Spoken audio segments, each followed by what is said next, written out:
These are not the worst players in the NBA, they just disappointed us the most. Here are 7 stars who heavily underperformed in the 2022 NBA playoffs. D'Angelo Russell. For the first time in franchise history, the Minnesota Timberwolves had a big three, or so they thought. Young Anthony Edwards and Karl Anthony Towns played very well in the playoffs against Memphis, and at moments, it's fair to say they were spectacular. Edwards averaged 25 points in his first playoff appearance, shooting over 40% from three. Cat averaged 22 and 10, shooting 45% from three, and further making the case as the best shooting center of all time. However, the last part of their big three was MIA. D'Angelo Russell averaged just 12 points per game, on a horrendous 33% shooting. In the deciding Game 6, the Timberwolves coach benched D'Angelo in the fourth quarter, and we can hardly blame him. Russell couldn't buy a bucket, and was a non-factor on the defensive end. His future in Minnesota seems extremely uncertain. Donovan Mitchell. For a player with supreme athleticism, extremely long arms, and quick feet, Donovan Mitchell is a horrible defender. He's been a subpar defender his whole career, but his lack of defensive effort has been masked by his great offensive output. But not in the 2022 playoffs. The Utah Jazz lost the series against the Mavs, who had no business winning 2 games without their best and most important player. But they did, thanks to the worst perimeter defense we've seen in these playoffs. Utah's guards and wings looked like they couldn't contain a grandma strolling through the park, let alone Jalen Brunson and Spencer Dinwiddie driving towards the rim. Their defense collapsed too early and too often, leaving the poor Rudy Gobert to either leave a wide-open dunk or a wide-open three. Naturally, he stayed in the paint and then rotated to the open three, but it was useless. In Game 2, the Mavs made a franchise record 22 threes, and of those 22 makes, 17 were uncontested, the most by any team in the history of the NBA. Offensively, Donovan had high-scoring games, and he did average 25 points in the series, but he was often forcing it. Too many times he dribbled the ball for the entire possession and jacked up tough, uncontested jumpers. Spida shot just 39% from the field and a terrible 20% from three. In the past, Mitchell proved that he can be a capable playmaker in the pick and roll, but in these playoffs, we saw very little of his passing. What was especially painful to watch was his on-court relationship with Gobert. Rudy is far from a great post scorer, but Donovan often didn't pass him the ball when Gobert was wide open for a dunk. We expected another leap from Donovan after he shined in the 2020 playoffs, but he regressed and is arguably one of the most overrated superstars in the NBA today. James Harden.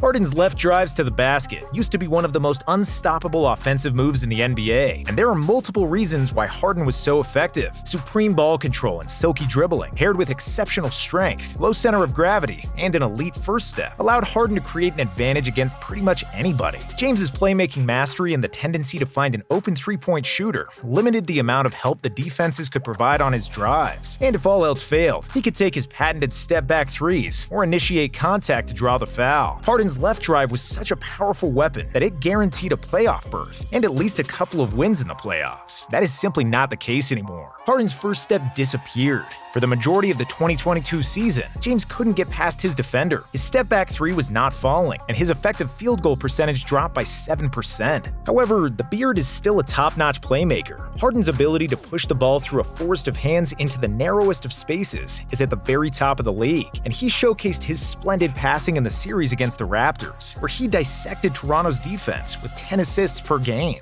However, in the second round against the Heat, in the absence of Joel Embiid, his scoring was desperately needed, but Harden wasn't able to deliver. And the problem was not missing shots, but how passive and harmless he was offensively. Harden was neutered by Jimmy Butler, and he had only 2 shot attempts in the second half of the deciding Game 6. Throughout the series, James averaged only 12 shot attempts per game and hit only 40% of them. At the age of 33, he showed a worrisome lack of burst and declining athleticism. Will he ever get back to the high-scoring James Harden from Houston? Trae Young. When a superstar plays for a mediocre team that barely made the playoffs, nobody expects him to advance past the #1 seed. However, nobody expects him to look completely harmless either. In the 2021 playoffs, Trae Young was one of the biggest stars, averaging 29 points and 9.5 assists per game. In the 2022 playoffs, he played perhaps the 5 worst games of his career. Young made only 22 field goals in the entire series against the Heat, with the abysmal shooting of 31% from the field and 18% from three. He averaged averaged a measly 15 points per game and had the same number of assists as turnovers. In the 76 games he played in the regular season, Trae had only one game where he scored less than 13 points. In the series against the Heat, he had 3. With their best player in terrible form, the Hawks didn't stand a chance. Big credit to Miami's defense, who had done a brilliant job on Young. Trae's killer three-point shooting, floaters, and slash and kick game is the driving force behind the Atlanta offense. Heat's coach Eric Spoelstra knew that to stop the Hawks, he needed to stop Young's pick-and-roll wizardry. Bam Adebayo, Jimmy Butler, and PJ Tucker all aggressively switched onto Trae. They completely took away his drives to the basket and forced him to take tough contested jumpers. Young said that he hasn't been defended like that since high school, and he couldn't find a way to unlock the Heat's defense. Trae looked so overwhelmed and helpless, and it's fair to say he played the worst stretch of basketball of his 4-year career. To be fair, Trae's main pick-and-roll partner Clint Capella was out for almost the entire series, while Collins and Bogdanovich played through injury. Even at full strength, the Hawks were a heavy underdog, and it would be a miracle if they advanced. Instead of constantly playing with the ball, Trae should take a page out of Steph Curry's playbook. He needs to play more as a spot-up shooter, running through screens, and be involved in more handoff actions. This would make Atlanta's game plan much more varied and unpredictable, and it would be harder for defenses to guard him. Young and the Hawks got a lesson from the Heat. Now it remains to be seen if they will learn anything from it. Chris Paul.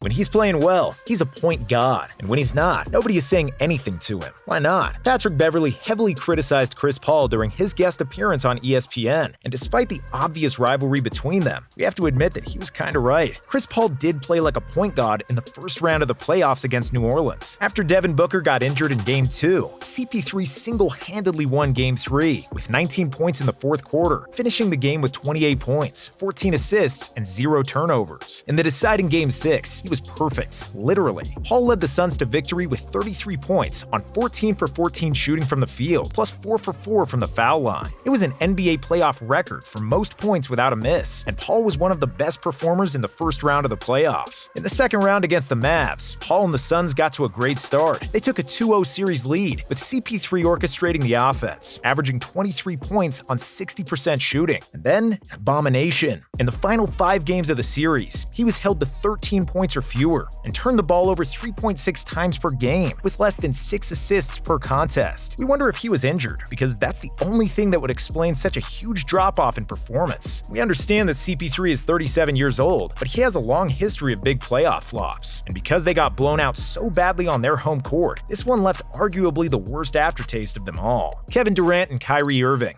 At the start of the 2022 NBA season, the bookmakers gave the Brooklyn Nets the best chance of winning the title, and before the start of the playoffs, despite all the injuries, Kyrie's absence, losing James Harden, and Ben Simmons sitting out, the Nets were still considered one of the main favorites. The biggest reason for that was Kevin Durant. In the 55 regular season games he played, Durant looked like the best player in the NBA. With KD in the lineup, the Nets won 65% of their games, which would be enough for first place in the East. Without him, they won only 29%, which would rank near the bottom of the league. KD was dropping buckets on everybody, using his masterful isolation skills to win games for the Nets. But against Boston, the quote-unquote best scorer in the game stopped scoring. The Celtics pushed him around, blocked his movement, and didn't allow him to get to the ball. When he did have it, they swarmed him with multiple defenders. He played extremely poorly in the first game, and was close to useless in games 2 and 3. The Nets tried to get him open with pin-down screens, post-ups, a lot of isolation, but nothing worked. Every Celtics player was his primary defender at one time. Even the small Peyton Pritchard guarded him for a few possessions. By rotating guys on KD, nobody on the Celtics got tired. Durant tried to figure out scoring strategies against so many different coverages, and was aggressive enough in Game 4, but it was too late. The Celtics swept the Nets, and KD had the worst shooting performance of his career. For the series, he made only 38% of his shots, and 33% behind the arc. With KD struggling, Kyrie Irving's mediocre performance flew under the radar. Kyrie was spectacular in Game 1, almost winning the game by himself with 39 points. But after that, he played uninspired basketball for the rest of the series, averaging just 15 points in the next 3 games. Despite the common belief that the Nets role players didn't play well enough, it wasn't the case. Nobody except Blake Griffin shot below 55%, and other than Drummond and Claxton's troubles from the free throw line, they all played as expected or even better. It's true that Boston had the #1 defense in the NBA, but Jimmy Butler played spectacularly against the same team. This only means that KD and Kyrie underperformed, and are the first to blame for the Nets getting swept.